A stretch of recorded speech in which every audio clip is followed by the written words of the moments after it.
قسم خدا کی اولیاء اللہ کا یہ لباس نہیں ہے کہ التمس الخیر فی حسان الوجوہ، بھلائیاں ڈھونڈنی ہوں تو اچھی شکلوں میں تلاش کرو۔ عادت اللہ یوں ہی ہے، اگر کوئی شکل و صورت اچھی بناتا ہے تو اللہ اس کی حقیقت بھی اچھی بنا دیتے ہیں۔ نہیں سمجھے؟ اب میں آپ سے پوچھتا ہوں، ایک آدمی پہلوانوں کی سی شکل بناتا ہے تو اس میں جذبہ کیسا پیدا ہوگا؟ پہلوانوں جیسا۔ اگر کہیں کشتی ہو رہی ہے اور یہ صاحب پہنچ گئے ہیں تو اس کے دل میں جذبہ پیدا ہوگا کہ میں بھی میدان میں اتر جاؤں، ڈنڈ پہ لوں، بدن کو تیل پلاؤں، اب میں بھی پہلوانی کروں، اس لیے کہ اس نے شکل و صورت پہلوانوں کی بنائی۔ اور اگر کوئی عورتوں کی شکل و صورت بنائے گا تو جذبہ کیسا پیدا ہوگا؟ عورتوں جیسا۔ وہ چاہے گا کہ بولوں عورتوں جیسی، بات کروں عورتوں جیسی، اس لیے کہ شکل و صورت اس نے عورتوں جیسی بنائی ہے۔ آپ کو گلاب کی شکلوں میں گلاب کی خوشبو ملے گی، چنبیلی کی نہیں۔ آم کا مزہ اگر ڈھونڈنا ہے تو آم کی شکلوں میں جائیے، آم کا مزہ خربوزے کی شکلوں میں نہیں مل سکتا۔ اگر شکل و صورت اچھی ہوگی تو اللہ حقیقت بھی اچھی بنا دیں گے۔ اگر میں اس لباس کے ساتھ سینما ہال چلا جاؤں تو لوگ سینما کے ساتھ ساتھ مجھے بھی دیکھیں گے، یہ پاگل مولوی اپنی دم کے پیچھے قاضی لگا لیا ہے، آنکھ کی صفائی میں آ گیا ہے، 350 کا چشمہ پہن رکھا ہے، اور نصف پنڈلی تک کرتا لٹکا رکھا، آ گیا آنکھ کی صفائی میں۔ تو یہی لباس مجھے ملامت کرے گا کہ جب تم نے لباس تقوی زیب تن کیا ہے تو یا تو اس کی قدر کرو اور یا نہیں تو اسے اتار پھینکو۔ یہی لباس ہم کو گندی جگہوں میں جانے سے روکے گا۔ تو شکل و صورت ہمارے جوانوں کی دیکھیے ذرا، اس نے کیا بنا رکھی ہے؟ ہاتھ میں اس نے کڑا ڈال رکھا، کڑا نہیں جانتے؟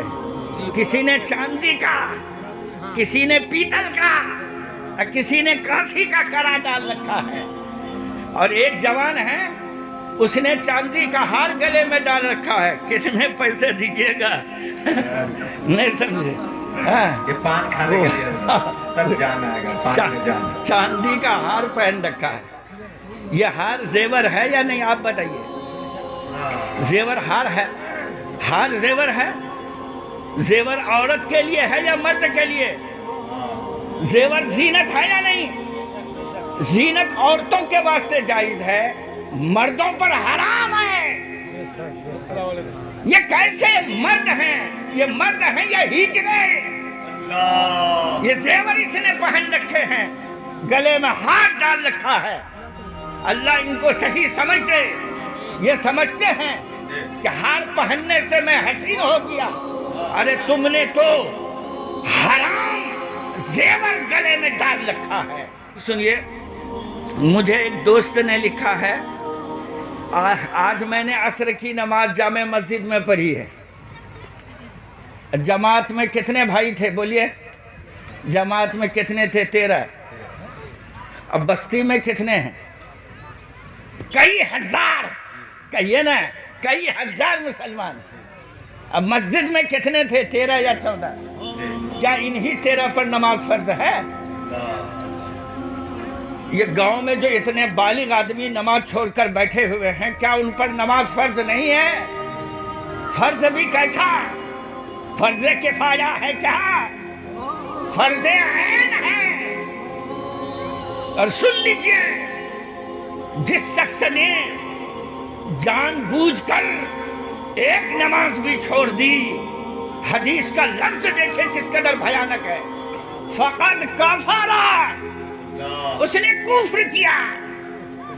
من ترک الصلاۃ متعمدا فقد کفر، جس نے جان بوجھ کر ایک نماز بھی چھوڑ دی اس نے کفر کیا۔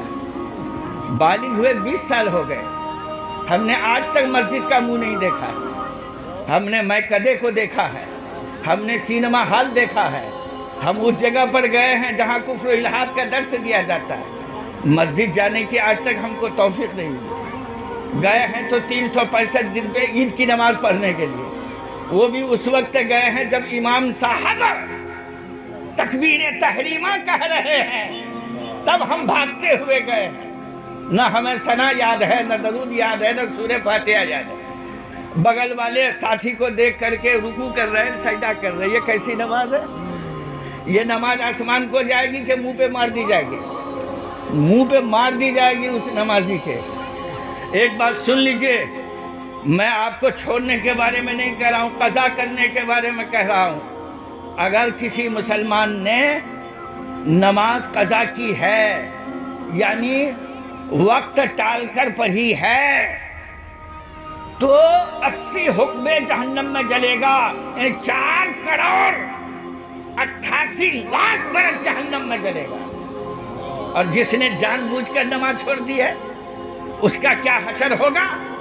امام شافعی رحمت اللہ علیہ فرماتے یقتلو، اس کا مردر کر دیا جائے، کالزانی المحصن، جیسا کہ شادی شدہ زانی کو مار دیا جاتا ہے۔ حضرت وکیع بن جراح، حضرت عبداللہ بن مبارک فرماتے ہیں ایسا شخص کافر ہو گیا۔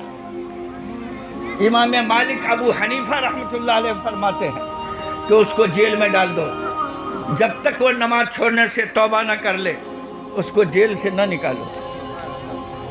ہم نے نماز کی کتنی قسمیں بنائی ہیں بولیے نا؟ 6 قسمیں، 6 قسمیں ہم نے نماز کی بنائی ہیں، اصلی، وصلی، فصلی، 8 کھاٹ 360۔ نہیں سمجھا؟ کچھ لوگ ہیں فصل میں جا کے نماز پڑھتے ہیں، دروازے پر دھان کٹ کے آیا ہے، دھان میں برکت کے لیے 2 رکعت نماز پڑھ لی۔ کچھ لوگ ہیں وصلی نماز پڑھتے ہیں، سمدھی بابو آئے ہیں، نمازی ہیں، دیندار ہیں، اگر ان کے ساتھ نماز نہیں پڑھیں گے تو کیا کہیں گے وہ؟ تو سمدھی صاحب کی خاطر نماز پڑھ لی 2-3 دن، وہ گئے نماز ختم ہو گئی۔ یہ نماز وصلی ہے، نہیں سمجھے؟ نماز 8 کو جانتے ہیں نا، 8 دن میں جمعہ پڑھنے جاتے ہیں۔ نماز کھاٹ کی تفسیر تو آپ جانتے ہیں، وہ جنازے کی نماز، کھاٹی پڑھنے جنازہ لے جاتے ہیں تابوت پر۔ اوریجنل اصلی نمازی بہت کم ملیں گے آپ کو۔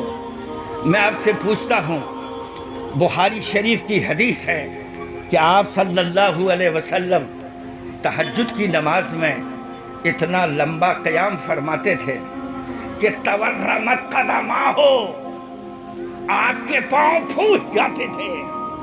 ایک روایت میں ہے تشققت قدماہ، آپ کے پاؤں پھٹ جاتے تھے۔ ماں عائشہ سے آپ کی اتنی مشقت برداشت نہیں ہوتی، آ کے ہاتھ پکڑ لیتی تھی کہ اپنی جان پر رحم کھائیے، اپنے اوپر ترس کھائیے، آپ مغفور و مرحوم ہیں، اتنی مشقت کیوں برداشت کر رہے ہیں؟ تو فرماتے تھے افلا اکون عبدا شکورا، کیا میں خدا کا شکر گزار بندہ نہ بنوں؟ وہاں تہجد میں یہ حال ہے، اور ہم عاشق رسول، ہم سے فرض نماز ادا نہیں ہوتی، ہم کیسے عاشق ہیں؟ آج کا مسلمان کہتا ہم کو نماز پڑھنے کی فرصت نہیں ہے، کھیتی کرنے کی فرصت ہے، دکانداری کی فرصت ہے، گپ شپ کرنے کی فرصت ہے، اول پھول بکنے کی فرصت ہے، اور نماز پڑھنے کی فرصت نہیں ہے۔ ایک نماز کا حساب ہم نہیں دے سکیں گے۔ آپ سمجھتے کیا ہیں؟ فرض عین ہے اور دین کا اہم رکن ہے۔ اللہ تعالی ہمارے بھائیوں کو توفیق دے کہ جو لوگ اب تک مسجد نہیں گئے ہیں وہ مسجد میں جانے والے بن جائیں۔